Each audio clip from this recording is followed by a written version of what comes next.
नमो बुद्धाय। आप सब देखते रहे जनता खबर। जनता खबर में आप सभी का हार्दिक स्वागत वंदन अभिनंदन है। समाजवादी पार्टी के प्रमुख अखिलेश यादव के द्वारा जनता दल इंद कुमार गुजराल की राष्ट्रीय अध्यक्ष माननीय श्रीमती चौधरी किरण सिन्हा की संस्तुति पर उत्तर प्रदेश के पूर्व आईएएस अधिकारी, उत्तर प्रदेश के मुख्य सचिव रहे आलोक रंजन जी को राज्यसभा के लिए प्रत्याशी बनाया गया। पहले से राज्यसभा जया बच्चन जी को भी राज्यसभा का पुनः प्रत्याशी बनाया गया। रामजी लाल सुमन को भी प्रत्याशी बनाया गया। इससे कुछ समाजवादी खेमे के ही लोग रंजन, बच्चन, सुमन के राज्यसभा जाने से नाराज हो गए, अनाप शनाप बोलने लगे। तब कुछ बातों पर विश्लेषण करने की आवश्यकता हो जाती है। सवाल इस बात का है कि समाजवादी पार्टी ने दो कायस्थों को राज्यसभा भेजने का मन बनाया। एक अनुसूचित जाति के रामजी लाल सुमन को भी बनाया। तो पहली बात तो यह बिल्कुल स्पष्ट हो जानी चाहिए कि जया बच्चन जी कौन है। जया बच्चन जी अमिताभ बच्चन की पत्नी है। और अमिताभ बच्चन कौन है? आधे अधूरे कायस्थ। इसमें जरा सा भी संदेह नहीं है कि अमिताभ बच्चन पूरे कायस्थ हैं। क्योंकि उनके पिताजी कायस्थ थे, उनकी माताजी तेजी Bachchan was not Kayastha. She was Sikh family. Bachchan आधे कायस्थ हुए। बच्चन की पत्नी दूसरे समुदाय से, बच्चन की बहू ऐश्वर्या राय जी दूसरे समुदाय से, बच्चन के दामाद दूसरे समुदाय से। तो सही बात में इस अवसर पर लोकनायक जयप्रकाश नारायण का जाति तोड़ो जनेऊ तोड़ो आंदोलन भी याद आता है। लोकनायक जयप्रकाश नारायण ने आह्वान किया था, जात को तहस नहस कर दो। और जब कायस्थ समुदाय, वो चाहे हरिवंश राय बच्चन हो, अमिताभ बच्चन हो, उनके बच्चे हो, जाति को तोड़ने का प्रयास कर रहे हैं, तब फिर कुछ लोग अपने आप को जाति विरोधी कहते हुए, अपने आप को पीडीए का समर्थक बताते हुए भी रंजन और बच्चन का विरोध करते करते सुमन का भी विरोध करने लगे। अजीब स्थिति पैदा हो गई। तो बच्चन के बारे में तो स्पष्ट हो गया कि जया बच्चन आधी अधूरी कायस्थ हैं। अब जो कि पृष्ठभूमि बन गई, तो पृष्ठभूमि में तो कायस्थ माना जाएगा। और कायस्थ समुदाय कुछ उनके साथ खड़ा भी हो रहा है, और बहुतेरा खड़ा भी नहीं हो रहा है। खड़ा नहीं हो रहा है उसका कारण भी बताते हैं। अब रंजन पर आ जाते हैं। तो रंजन तो निखालिस कायस्थ है। अब दीगर बात है कि कायस्थ समाज के नेताओं से नहीं बात करते हैं, कायस्थ समाज के कार्यकर्ताओं से नहीं बात करते हैं, कायस्थ समाज के लोगों से बात नहीं करते हैं। बिल्कुल निश्चित है, इसमें कहीं कोई दो राय नहीं है कि जया बच्चन के बारे में भी समझ लीजिए कि जिस प्रकार से यादव वर्ग को इस बात का एहसास है, इस बात का फक्र है, इस बात का आत्मविश्वास है कि कहीं अगर कोई बात हो गई तो अखिलेश यादव जान की बाजी लगा देंगे। अब दीगर बात है कि तमाम केसेस है जिसमें वो साइलेंट रहे, लेकिन ये आत्मविश्वास यादव समाज को है। वो आत्मविश्वास कायस्थ समुदाय को नहीं है कि अगर कहीं कोई बात हो गई तो जया बच्चन या आलोक रंजन उस कायस्थ के लिए खड़े हो जाएंगे, या एक मिनट बात भी सुनेंगे या बोलेंगे भी। चूंकि उन्होंने कभी किसी कायस्थ के बारे में एक शब्द भी नहीं बोला है। किसी कायस्थ के बारे में धोखे से भी उनके मुंह से कभी कोई शब्द नहीं निकला है। ये भी बात ठीक है। और उसका कारण यह है कि अगर इन लोगों ने कायस्थवाद किया होता, कहीं कायस्थ की बात उठाई होती, तो शायद वो इससे भी आगे वो इसके बहुत पहले पहुंच गए होते हैं। कायस्थों में नाराजगी है, गहरी नाराजगी है।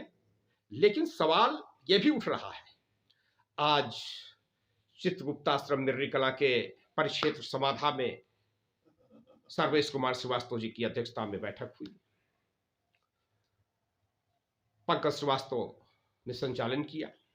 तो उसमें जो लब्बो लुआब निकल के आया कायस्थ समाज के बारे में, तो प्राचीन अखिल भारतीय कायस्थ महासभा सहित श्रीमती चौधरी किरण सिन्हा यूथ ब्रिगेड सहित जनता दल आई इंद्र कुमार गुजराल सहित Indian national democratic Republican alliance सहित कायस्थ दलित अति पिछड़ा माने केडीए सामाजिक अलायंस सहित विभिन्न संगठनों ने स्वागत किया कि जया बच्चन को भेजना अच्छी बात है, राजीव रंजन को, आलोक रंजन को सदन में भेजना अच्छी बात है, रामजी लाल सुमन को राज्यसभा में भेजना अच्छी बात है। वो इसलिए कि एक अनुसूचित जाति के व्यक्ति को आरक्षण नहीं दिया गया, राज्यसभा में नहीं दिया गया, विधान परिषद में नहीं दिया गया, परंतु भेजा जा रहा है। तो जनता दल आई इंद्र कुमार गुजराल की राष्ट्रीय अध्यक्ष किसान नेत्री श्रीमती चौधरी किरण सिन्हा से विभिन्न लोगों ने समर्थन भी किया।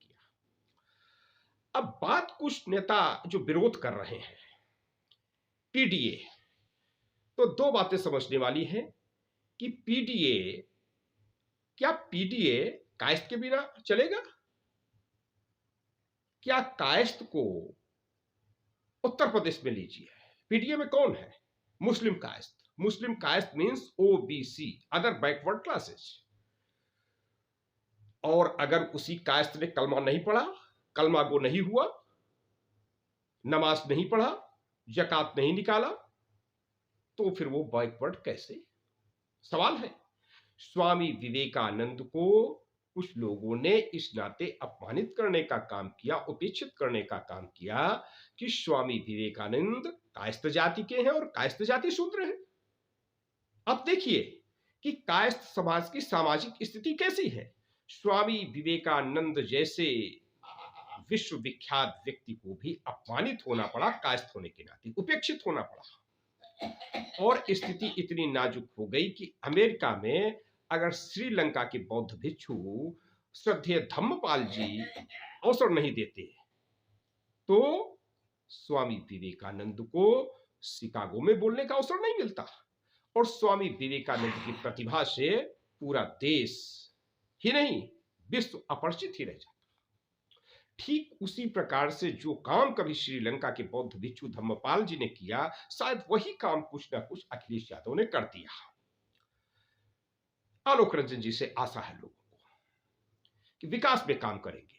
ये ठीक बात है कि जातिवाद नहीं करेंगे, किसी कायस्थ की समस्या को बिल्कुल नहीं सुनेंगे, किसी कायस्थ से बात बिल्कुल नहीं करेंगे, उचित हो या अनुचित हो, उचित अनुचित का तो सवाल ही नहीं है।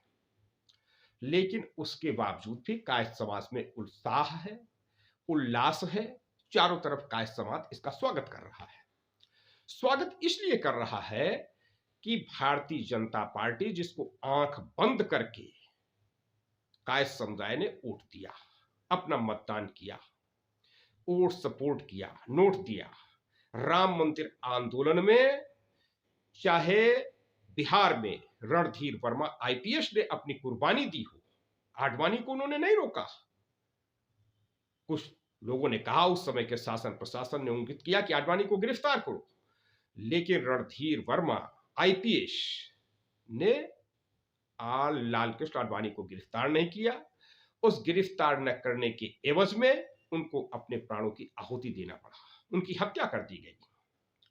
उसके बाद अयोध्या में जो आज रामलला का 22 जनवरी को महापर्व मनाया गया, यह पर्व भारत को नसीब नहीं होता अगर कायस्थ रामशरण श्रीवास्तव 30 अक्टूबर 1990, 2 नवंबर 1990 कोई अवसर नहीं देते कारसेवकों को आगे जाने का, घुसने का। और आप देखिए उसके भी एवज में रामशरण श्रीवास्तव को कहा गया आप हमीरपुर से लोकसभा चुनाव लड़िए, फिर कभी कहा गया पार्टी विशेष के द्वारा कानपुर से लड़ जाइए। अंतोगत्वा रामशरण श्रीवास्तव नहीं रहे इस दुनिया में और सभासद तक का टिकट उनको नहीं दिया गया। भारतीय जनता पार्टी ने, संघ परिवार ने आज तक उत्तर प्रदेश से, जब से भारतीय जनता पार्टी बनी है, एक भी कायस्थ को लोकसभा का टिकट देना मुनासिब नहीं समझा। जब उत्तर प्रदेश में 85 लोकसभा क्षेत्र थे तब भी, जब 80 लोकसभा क्षेत्र हैं तब भी भारतीय जनता पार्टी ने पूरे उत्तर प्रदेश से किसी भी कायस्थ को इस काबिल नहीं समझा कि एक लोकसभा टिकट दे सके उसे। इस बात को लेकर के कायस्थ समाज में गहरी नाराजगी थी, क्योंकि कायस्थ समाज इस बात को जान चुका था कि अब भारतीय जनता पार्टी कायस्थ समाज की उपेक्षा कर रही है। ऐसे समय में कायस्थ समाज की दुखती रग पे हाथ रखने का काम किया है अखिलेश यादव ने। कायस्थ समाज अखिलेश यादव की भूरी भूरी प्रशंसा कर रहा है इस मसले पर कि कायस्थ को उन्होंने राज्यसभा का प्रत्याशी बनाया है। और अगर कहीं अखिलेश यादव ने इसी तरीके से, अभी तो 2 भेजा है, अगर कहीं 4 लोकसभा प्रत्याशी लड़ा दिए तब तो गजब हो जाएगा। और उत्तर प्रदेश में है भी ऐसे लोकसभा क्षेत्र, कायस्थ बाहुल्य लोकसभा क्षेत्र, वो चाहे गोरखपुर हो या वाराणसी हो, वो इलाहाबाद हो या फूलपुर हो, वो कायस्थ बाहुल्य क्षेत्र लखनऊ हो या मोहनलालगंज सुरक्षित लोकसभा क्षेत्र हो। क्योंकि मोहनलालगंज सुरक्षित लोकसभा क्षेत्र में भी अब लगभग 4 लाख कायस्थ समुदाय है। आगरा सुरक्षित क्षेत्र है, लेकिन कायस्थ समुदाय प्रभावित करने की स्थिति में है। कौन जीतेगा ये कायस्थ मतदाता तय करता है। बहराइच लोकसभा क्षेत्र, कायस्थों की अच्छी संख्या है। इसी प्रकार से कुछ आरक्षित क्षेत्र हैं जिनमें कायस्थों की अच्छी संख्या है। बरेली है, मुरादाबाद है, इन लोकसभा क्षेत्रों में कायस्थों की अच्छी संख्या है। तो अभी तो एक ही शुरुआत है। कायस्थ समाज भी भारत रत्न डॉक्टर राजेंद्र प्रसाद की पुण्यतिथि पर एवं संत रविदास जयंती की पर एक कायस्थ दलित अलायंस की बैठक बुला रहा है। बड़े पैमाने पर कायस्थ समाज के लगभग सभी संगठन, अनुसूचित जाति जनजाति समाज के संगठन और अति पिछड़ा समाज के संगठन उत्तर प्रदेश की राजधानी लखनऊ में इको गार्डन को 28 फरवरी प्रातः 10 बजे से अपना प्रदर्शन करेंगे। 28 फरवरी 2024 को। और चूंकि कायस्थ समाज को बहुत दबाया गया, तो इस नाते अब कायस्थ समाज भी चुप नहीं रहने वाला है, अपनी शक्ति का प्रदर्शन करने वाला है। और जहां तक जो लोग आज बोल रहे हैं, उन्हें लग रहा है कि नहीं, ये जया बच्चन या आलोक रंजन कायस्थ नहीं है।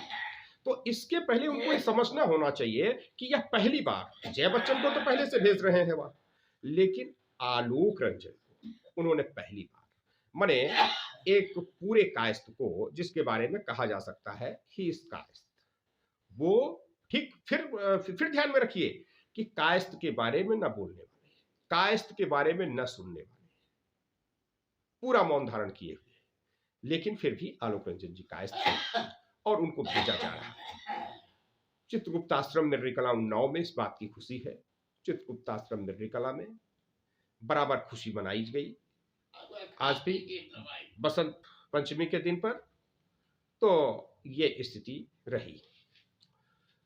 और जो विरोध कर रहे हैं उनकी स्थिति ये होनी चाहिए कि जैसे जिन लोगों ने कहा, खासतौर से पल्लवी पटेल, तो पल्लवी पटेल जी को, तो पल्लवी पटेल जी ने तो यशवंत सिन्हा को चित्रकूट में बुलाया था, किरण सिन्हा जी गई हुई थी, और किरण सिन्हा की भी कहीं न कहीं संस्तुति थी, यशवंत सिन्हा की मंशा थी कि ये जो अलायंस हुआ है पल्लवी पटेल का, कृष्णा पटेल का, समाजवादी पार्टी का, इसमें कहीं न कहीं यशवंत सिन्हा जी का रोल रहा। और यशवंत सिन्हा जी ने तो यशवंत सिन्हा जी का समर्थन तो अखिलेश यादव ने भी किया। और इसके पहले शत्रुघ्न सिन्हा जी की पत्नी को मैडम सिन्हा को इन्होंने प्रत्याशी भी बनाया था लखनऊ लोकसभा क्षेत्र से, और उन्होंने रिस्पांस भी दिया था। अब तक कभी भी सपा बसपा को इतना वोट नहीं मिला था जितना मैडम सिन्हा को लखनऊ से मिला था। तो कायस्थ को जब जब उन्होंने उतारा है तब तक अच्छा संदेश मिला है। लेकिन अब यह एक दूरी रही अखिलेश यादव की ओर से मुलायम सिंह जी, यादव की ओर से कि कायस्थ समाज को वो जोड़ नहीं पाया। उसका कारण ये है कि जिस प्रकार से यादव को विश्वास है कि समाजवादी पार्टी हमारे साथ खड़ी है, यह विश्वास कायस्थ समाज को नहीं है। लेकिन आज ऐसे हालात बन रहे हैं कि कायस्थ समाज भारतीय जनता पार्टी को छोड़ रहा है, भारतीय जनता पार्टी से नाराज है।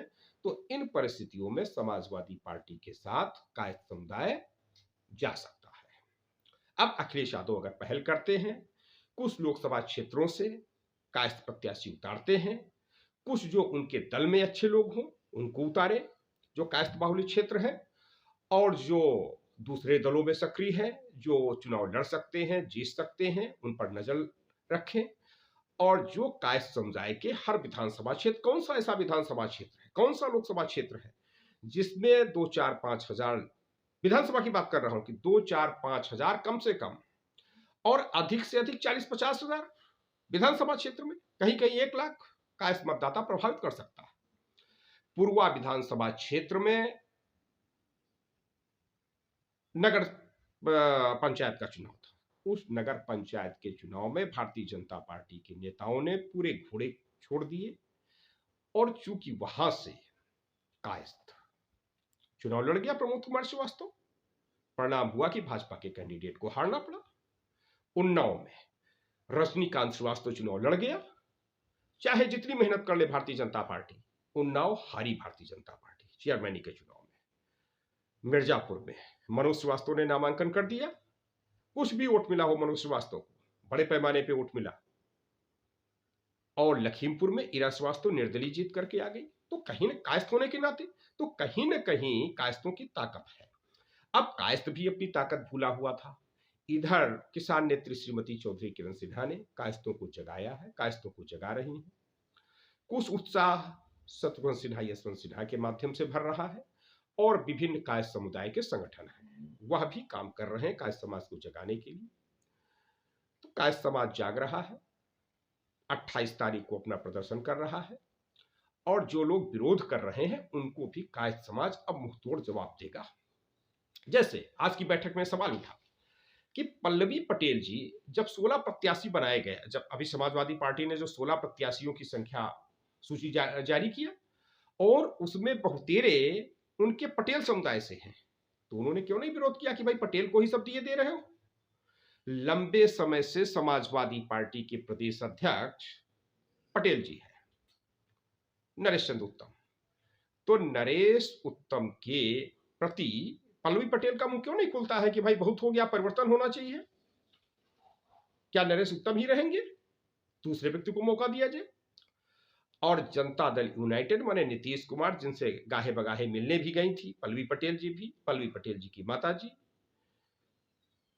उनकी पार्टी का प्रदेश अध्यक्ष उत्तर प्रदेश से जब से जनता दल यूनाइटेड बना है तब से लेकर आज तक कुर्मी समाज से ही है, पटेल ही है, कोई दूसरा नहीं है। तो अखिलेश यादव की पार्टी में भी गैर यादव प्रदेश अध्यक्ष बना हुआ है। बहुजन समाज पार्टी में भी गैर जाटो प्रदेश अध्यक्ष बना, लंबे समय से बना, और मुझे लगता है जाटो कभी प्रदेश अध्यक्ष बना नहीं है, गैर जाटो ही बनता रहा है। परंतु जनता दल यूनाइटेड में तो जब से जनता दल यूनाइटेड बना तब से लेकर आज तक पटेल ही प्रदेश अध्यक्ष रहा, वो चाहे सुरेश निरंजन भैया जी हो, चाहे आरपी वर्मा हो, चाहे अनूप पटेल हो, और चाहे जो इस समय मौजूदा समय में है प्रदेश का उत्तर प्रदेश जनता दल यूनाइटेड को देख रहे हैं, वो भी पटेल समाज के। तो इस बात को लेकर के कभी किसी मंच पर पल्लवी पटेल की जुबान नहीं खुली कि ये क्या कर रहे हो महाराज। और इतना ही नहीं, मैंने नीतीश कुमार को बोलना चाहिए कि भाई कैसा जातवाद कर रहे हो। नीतीश कुमार कुर्मी समाज के हैं, अपने नाम के साथ कुर्मी शब्द पटेल शब्द नहीं लिखते हैं, लेकिन जब केंद्र सरकार में मंत्री बनाने का समय आया, कैबिनेट मंत्री, तो नीतीश कुमार जी ने किसको बनाया, अपने सजातीय आरसीपी सिंह कुर्मी समाज को बनाया, राष्ट्रीय अध्यक्ष भी बनाया। 2 दर्जन सांसद थे, अगर नीतीश कुमार जी बैलेंस की स्थिति रखते तो गैर कुर्मी को भी केंद्र में मंत्री बना सकते थे, लेकिन ऐसा नीतीश कुमार जी ने नहीं किया। तब ये जो आज विरोध कर रहे हैं बच्चन का, रंजन का, सुमन का, तब इनकी सोच कहां चली गई। तब ये क्या, ये जो नंगा जातिवाद हो रहा था, इस पर इनकी आंख नहीं खुली?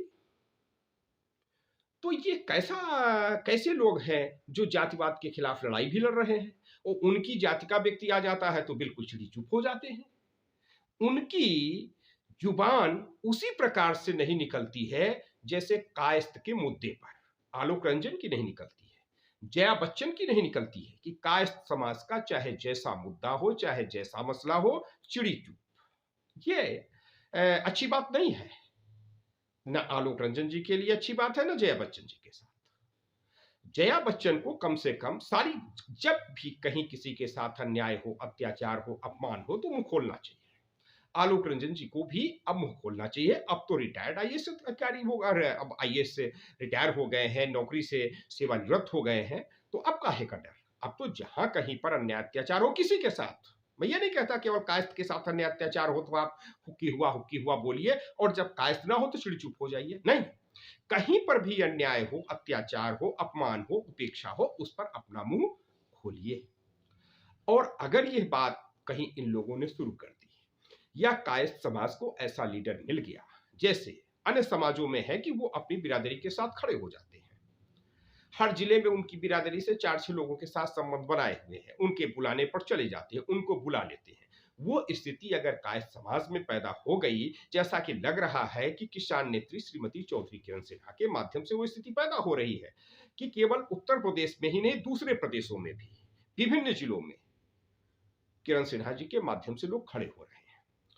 तो उसमें जैसे समाजवादी पार्टी ने जो सिन्हा परिवार के साथ एक मित्रता का भाव रखा, उनकी संवेदनाओं को, भावनाओं को समझ रहा है, और उनकी संवेदनाओं भावनाओं के अनुसार कुछ सीटों पर कायस्थ समाज को भागीदारी दे रहा है। खासतौर से एमएलसी के चुनाव में आशुतोष सिन्हा को जिस प्रकार से भागीदारी दी, और वहां पर तो बड़ी ताकत लगा दी गई, बड़े बड़े भाजपा के नेताओं के द्वारा, संघ के नेताओं के द्वारा। प्रधानमंत्री जी का गृह क्षेत्र वाराणसी, और वाराणसी परिक्षेत्र से आशुतोष सिन्हा समाजवादी पार्टी की टिकट पे जीत के आए, एमएलसी बने स्नातक क्षेत्र से। उसके बाद फिर इलाहाबाद में मेयर इन्होंने बनाया, इलाहाबाद में घोषित किया, घोषित करने के बाद फिर हटा लिया। तो एक आशंका ये भी आज की बैठक में उठी कि भाई बरेली में जैसे कायस्थ को समाजवादी पार्टी ने प्रत्याशी डिक्लेयर कर दिया, उसके बाद फिर उसको विड्रा कर लिया, तो कहीं ऐसा ना हो कि आलोक रंजन को विड्रा कर ले। तो कायस्थ समुदाय का रहा कि अगर ऐसा अखिलेश यादव करते तो विरोध किया जाएगा, और अगर आखिर तक प्रत्याशी बनाए रखते हैं तो समाजवादी पार्टी का समर्थन भी किया जा सकता है। और समर्थन जैसे अब तक केवल प्रेस विज्ञप्ति जारी कर दिया गया, वैसे नहीं, अब अगर समर्थन कायस्थ समाज समाजवादी पार्टी का करेगा तो डंकी के चोट पर करेगा, और हल्ला गुल्ला करने के साथ बड़े पैमाने पर करेगा। जिस प्रकार से अब कहीं न कहीं उस धार को, जो लोकनायक जयप्रकाश नारायण की धार थी, जो नेताजी सुभाष चंद्र बोस की धार थी, जो स्वामी विवेकानंद की धार थी, उस धार पर चलते हुए कायस्थ समाज राजनीति की मुख्य धारा में आने के लिए भी व्याकुल है, प्रयास कर रहा है। और यही तो कारण है कि कायस्थ समाज के विभिन्न नेता, आज जो नेता विरोध कर रहे हैं, ये केडीए का, पीडीए बन गया केडीए, लेकिन केडीए की ताकत को आप समझिए कि समाजवादी पार्टी ने पहली बार, माने अब तक वो कई बार से जया बच्चन को भेज रहे हैं, उस पर कभी नानुकुर नहीं हुआ, लेकिन जितना इस बार, एक नेता का मैंने नाम लिया, सम्मानित नेता है, महिला विधायक है कौशाम्बी से, और कुछ पत्रकार भी इस बात का एक माहौल बना रहे हैं कि पीडीए बिखर गया।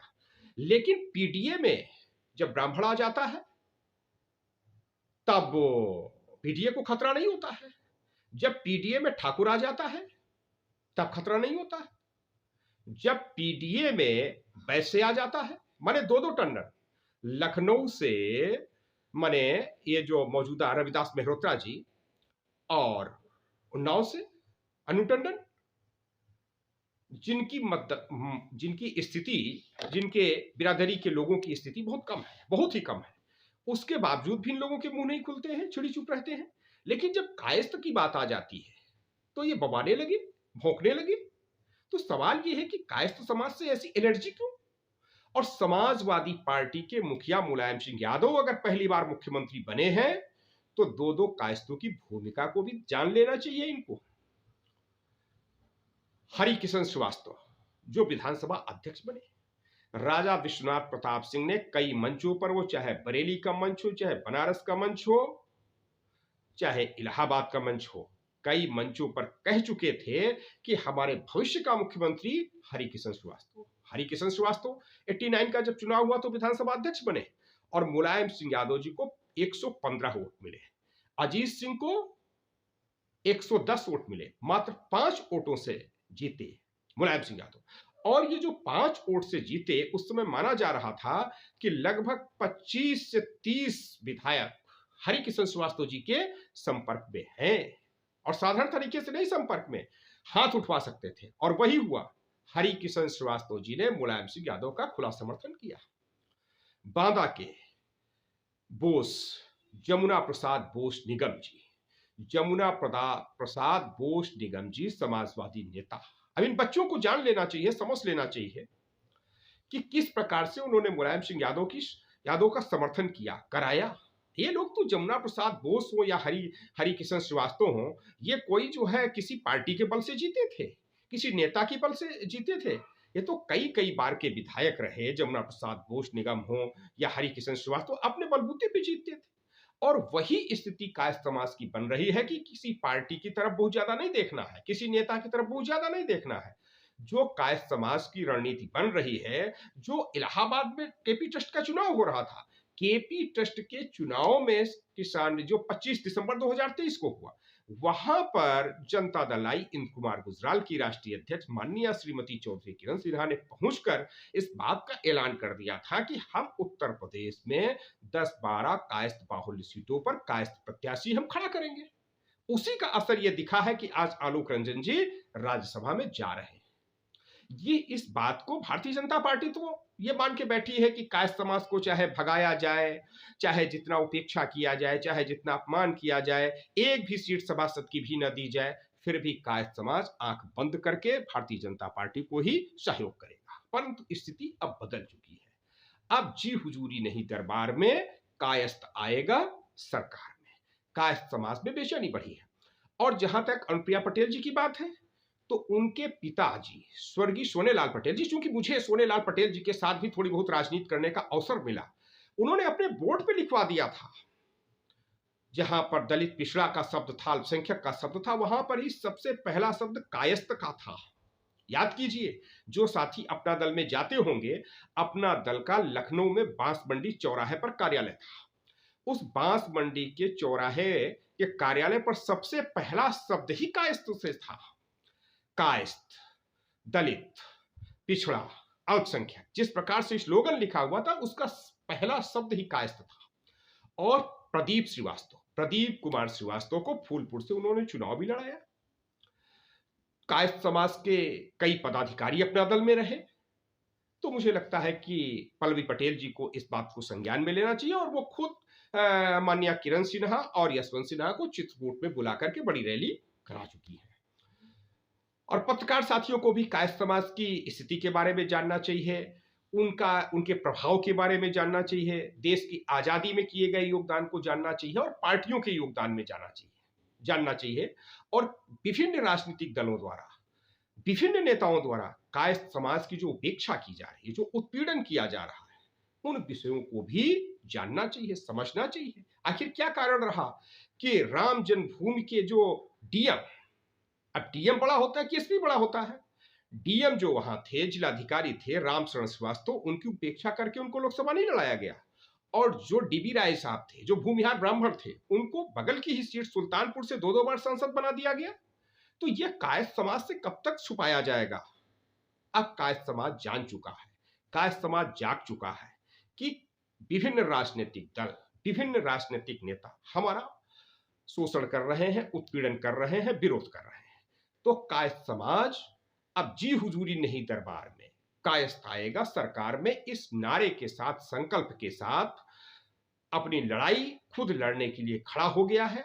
और काफी कुछ उम्मीद है कि इस लोकसभा चुनाव में भी सभी क्षेत्रों में केडीए के प्रत्याशी देखने को मिलेंगे। माने कायस्थ, दलित, अति पिछड़ा जो अलायंस बना है, उसके प्रत्याशी श्रीमती चौधरी किरण सिन्हा के नेतृत्व में लड़ते हुए दिखाई देंगे।